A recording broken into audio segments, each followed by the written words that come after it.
Rupiah dibuka menguat di 0,09% di 16.700 per dolar Amerika. Sementara indeks dolar Amerika di Senin pagi menguat di 0,1% ke level 98,567 sekaligus memperpanjang rally penguatan selama 5 hari perdagangan beruntun.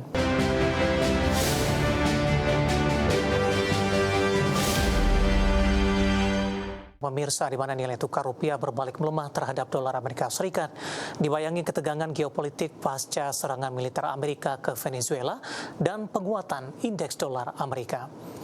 Dikutip dari Tarte hingga Senin siang tadi, rupiah melemah di 0,21% di 16.745 per dolar Amerika. Sebelumnya rupiah dibuka menguat di 0,09% di 16.700 per dolar Amerika. Sementara indeks dolar Amerika di Senin pagi menguat di 0,1% ke level 98,567 sekaligus memperpanjang rally penguatan selama 5 hari perdagangan beruntun. Nilai tukar dolar Amerika Serikat menguat di awal pekan seiring pelaku pasar mengalihkan perhatian dari gejolak politik di Venezuela ke serangkaian data ekonomi penting Amerika yang akan segera diliris. Di antaranya ISM Manufacturing Index di awal pekan dan laporan non-farm payroll di Jumat yang merupakan menjadi acuan utama arah kebijakan moneter The Fed. Kita akan coba update seperti apa pergerakan nilai tukar rupiah terhadap sejumlah mata uang utama berikut ini. Dapat Anda saksikan grafis di layar televisi Anda, pemirsa. Pergerakan nilai tukar rupiah terhadap dolar Amerika Serikat bergerak di level 16.742 rupiah. Kemudian terhadap euro di 19.626 rupiah. Pound sterling di level 22.496 rupiah. Kemudian terhadap yen Jepang di 106,64 rupiah.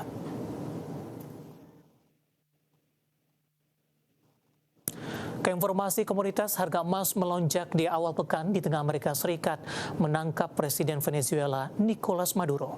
Harga minyak dunia stagnan di tengah pasar yang masih mencerna guncangan geopolitik dari Venezuela.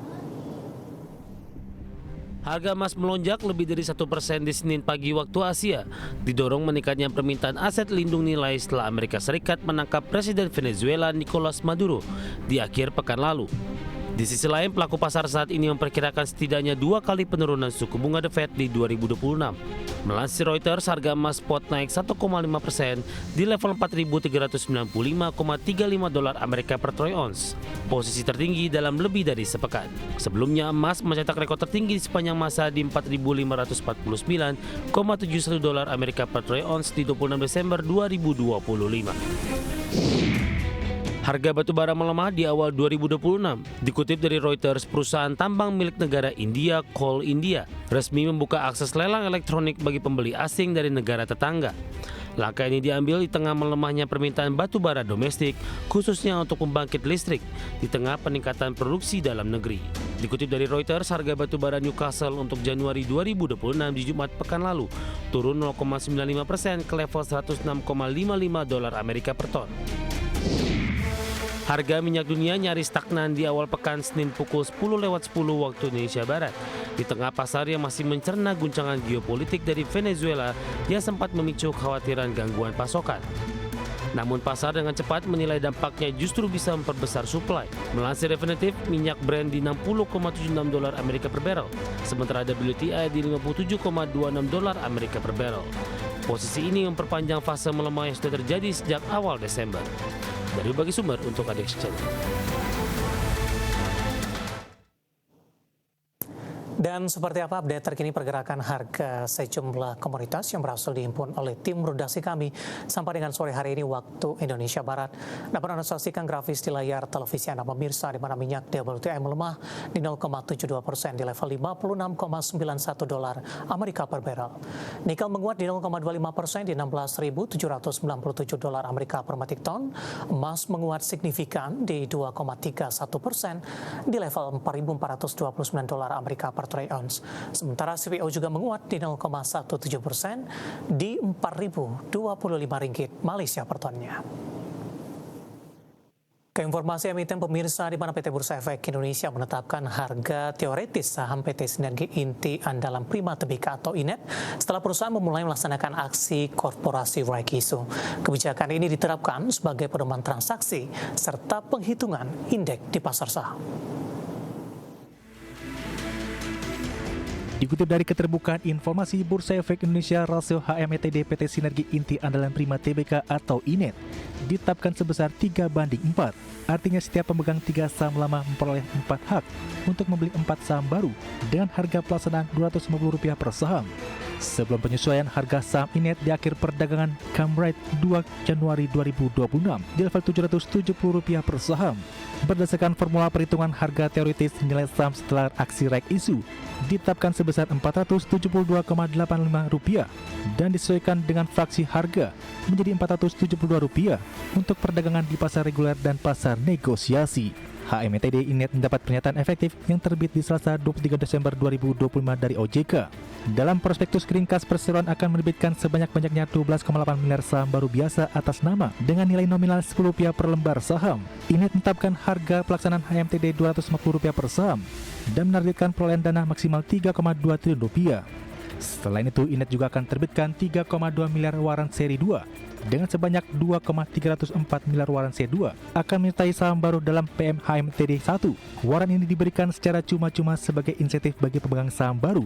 Adapun pemegang saham lama yang tidak melaksanakan haknya, persentase kepemilikan akan mengalami dilusi maksimum 57,14%. Adapun rencana penggunaan dana sekitar Rp2,8 triliun untuk pengembangan jaringan Fiber to the Home atau FTTH berkecepatan tinggi dengan teknologi Wi-Fi 7. Rp215,38 miliar akan disuntikan ke entitas anak PT Pusat Fiber Indonesia untuk melunasi biaya Indivisible Right of Us jaringan kabel bawah laut kepada PT JMP. Sisanya digunakan sebagai modal kerja bagi perseroan dan entitas anak. Berbagai sumber untuk ID Action. Di tengah aksi korporasi yang dilakukan secara teknikal, saham INET hari ini melonjak signifikan di atas 25% dan mencatatkan auto check atas pemirsa. Langsung saja kita ke grafis yang pertama, kita akan coba lihat pergerakan saham INET di sepanjang perdagangan hari ini. Ditutup di perdagangan 2 Januari, pemirsa masih di level 472, dibuka stagnan pada pagi tadi di level 472. Kemudian saham INET mengalami lonjakan yang cukup signifikan di 25%, auto reject ke atas dan saat ini berada di level Rp590 per sahamnya. Kita beralih ke grafis selanjutnya, kita akan coba lihat pergerakan saham INET di beberapa bulan terakhir. Di perdagangan awal Juli, INET masih diperdagangkan di level 162, Agustus melesat ke 322, September lebih cenderung tertekan pemirsa ke 226, Oktober kembali menguat dan November melanjutkan penguatan. Di perdagangan 11 Desember, saham INET mengalami lonjakan yang cukup signifikan di Rp935 per saham. Dari sisi valuasi, dengan beberapa indikator yang ada, kita beralih ke grafis selanjutnya pemirsa. Di tengah penguatan yang signifikan terjadi, ya ada price earning ratio-nya di 218,82 kali, PSR di 61,80 kali, PBV-nya sudah jauh di atas 1 kali di 15,64 kali dan PCFR di 54,91 kali. Ya, kombinasi secara fundamental, teknikal dan juga dari sisi valuasi, dan semoga bisa menjadi salah satu referensi untuk Anda.